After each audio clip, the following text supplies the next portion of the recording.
Good morning mga katropa. So ngayong araw mga katropa meron tayong gagawin Honda ADB 150. Ang may-ari nito yung isang tropa natin na taga-bangko. Ayan. So bali ang concern niya ay hindi na makahatak sa hanggang 80 kilometers na lang yung kayang takbuhin ng motor niya. Kaya napadaan siya dito para ma-check natin. So bali ang unang ginawa ko dito mga katropa, check ko muna yung TPS niya. Kasi sabi ng tropa ay pinalitan na ng spark plug cap, tapos lininis na rin yung throttle body ng ibang mekaniko. Kaya ito muna ang i-check natin mga katropa. Okay. So bali pala na kung na din to, napalitan na rin ng panggilid. Ginawa ng ibang mekaniko mga katropa, napalitan na ng panggilid. So, yan. So, check natin yung TPS niya. So, tignan nyo yung throttle position degree niya. So, yan. 0, 0. Bale, accelerate natin. So, yun. Nag-drop siya mga katropa. Hindi siya nag-stable. Hindi nag-steady yung trailing. Ang standard kasi niyan mga katropa nasa 76.5 ang standard ng TPS natin. Pag ina-accelerate mo yan, dapat nag-stable yan. So, bali ang mangyayari kapag ganyan mga katropa ay hirap talaga sa pagtakbo ang motor mo kapag may problema yung TPS nyo. So, ngayon, ang gagawin natin, tanggalin muna natin itong throttle body, tapos yung TPS na at i-check natin actual. Mababa muna natin yan mga katropa. Tanggalin lang natin yung dalawang screw niyan. Ayan, luluwagan lang natin. Tapos, tanggalin natin yung cable. Huhugutin na natin. Okay? So, ito na mga katropa. Nahugot ko na. Ayan, natanggal ko na yung throttle body. Nandito na sa baba. Natanggal ko na rin yung TPS niya. Ayan. So, ito yung pinaka-TPS natin. Bali, nag-canvas na pala yung tropa natin ng TPS. Nasa kulang-kulang 2,000. Nasa 1,900.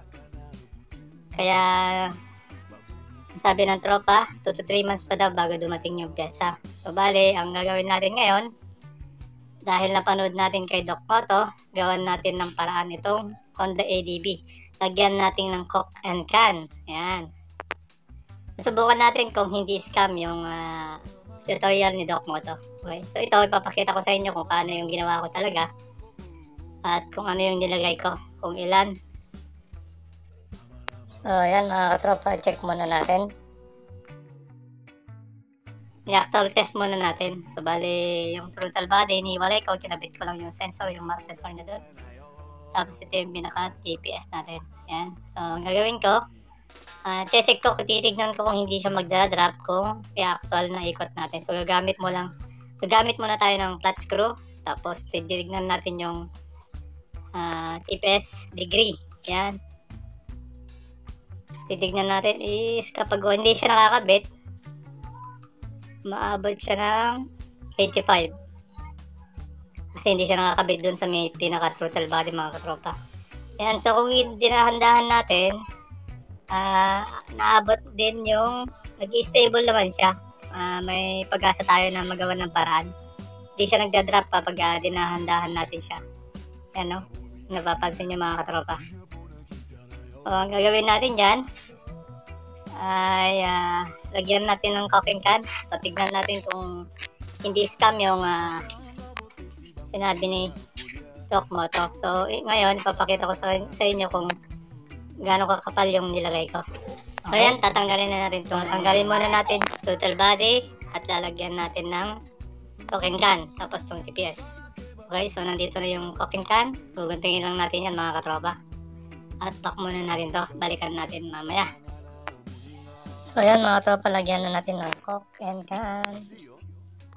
So, ito na mga katropa. Nakapaghati na ako ng coke can. Maninipis lang ito. Lalagyan ko muna ng isa. So, ang ginawa ko yan, so napapansin nyo sa gitna, may space kasi yan mga katropa. Nilagyan ko lang ng sakto dun sa papasukan ng throttle body natin. Yan. Lalagyan muna natin ng isa. So, check natin kung mag-okay na siya. So, ayan mga katropa, nakakabit na yung TPS natin. Nga, hindi ko pa kinabit sa buong motor.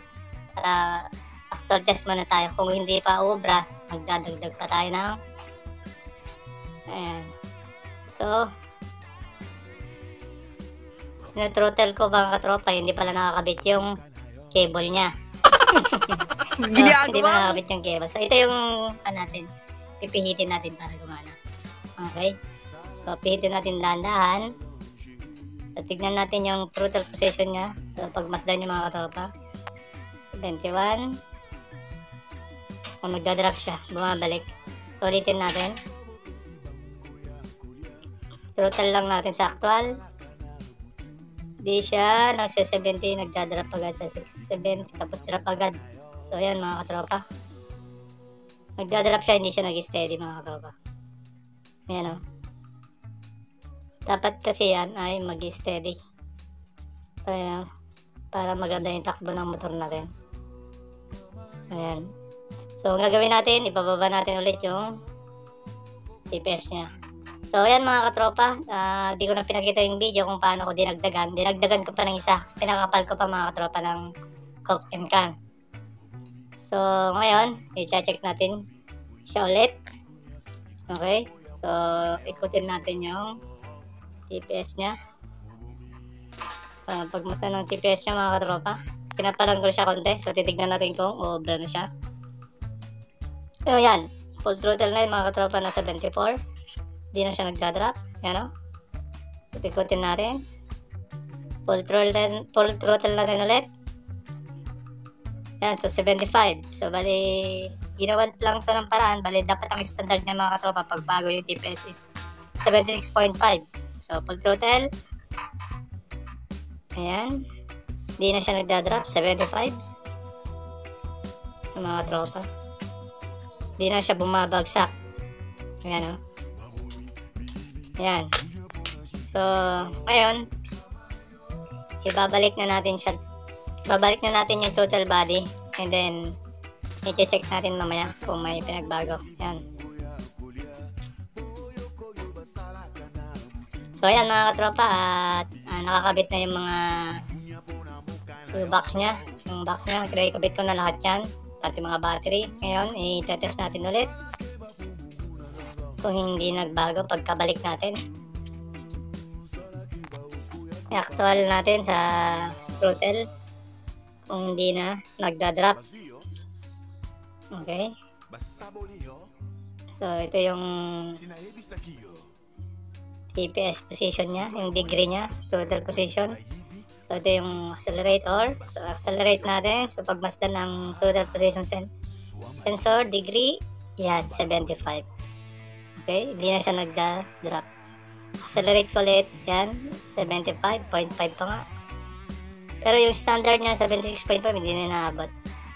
Yan, 75. At least, hindi na siya nagda-drop. At magiging maganda ng response yan, mga katropa. Okay, oh. Ilang segundo na yan, hindi pa bumabagsak. So, yan. So, ipapa-check na natin kay Sir mamaya yung motor niya. So, ayun mga katropa, maandar na tong Honda ADV natin. So, yun, nakita nyo kanina. Actual pag-ayos dun sa TPS natin. Sana tumagal. So, papatesting natin mamaya kay Sir ito. Ayan. So, sana okay na. Kasi nagkampas siya kahapon. Bali 1,000. Kulang ka lang 2,000 mga katropa yung TPS nito. Pinahanap ko siya kahapon. Wala pang available. 3 months pa daw bago dumating. So, kaya ginawa muna natin ng paraan. Sana tapagal. Okay. So, tignan natin kung may galit.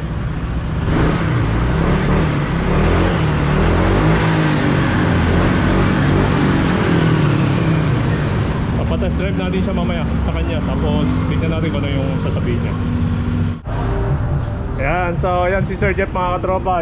Siya susubok sa motor niya kung may pinagbago ba yung ginawa natin ng paraan. So titignan natin kung hindi scam. Mag-helmet ka na sa ikot mo mamaya doon.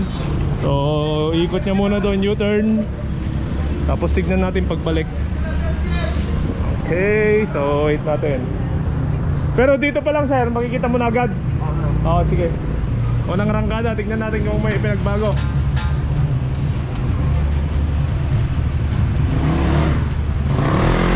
Oh.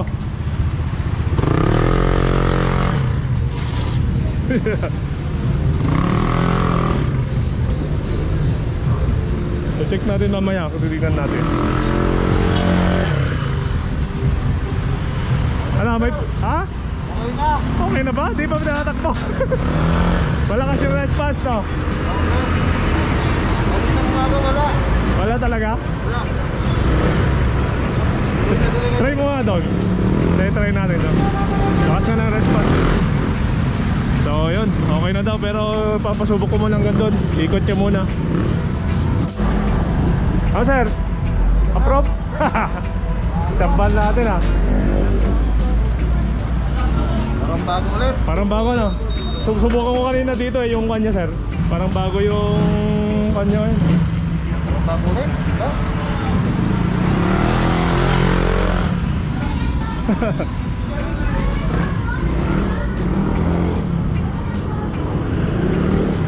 Mga pangil na. Ayan, okay na. Tama natin si Sir Jeff. Bali ano yung pinalitan mo sir dito? Ay, yung ano sir? Anong pinagawa? DPS. Hindi, ano yung pinagawa mo na dati? Lahat sir, pinapalitan ko na lahat itong ano, spring, bola, tapos Total body cleaning. total body cleaning FI. Wala pa rin. Palit ng spark plug. Palit spark plug cell sa spark plug cut. Wala pa rin. So Wala pa TPS rin. lang talaga. TPS Ayan. lang, sir. Okay. Sana tatagal yan. Obserbahan mo na lang Sir Jeff. Sa magic na sir, ano? Sentinel. Yeah, Umayos. thank you, thank you. Thank you sir. Ayan.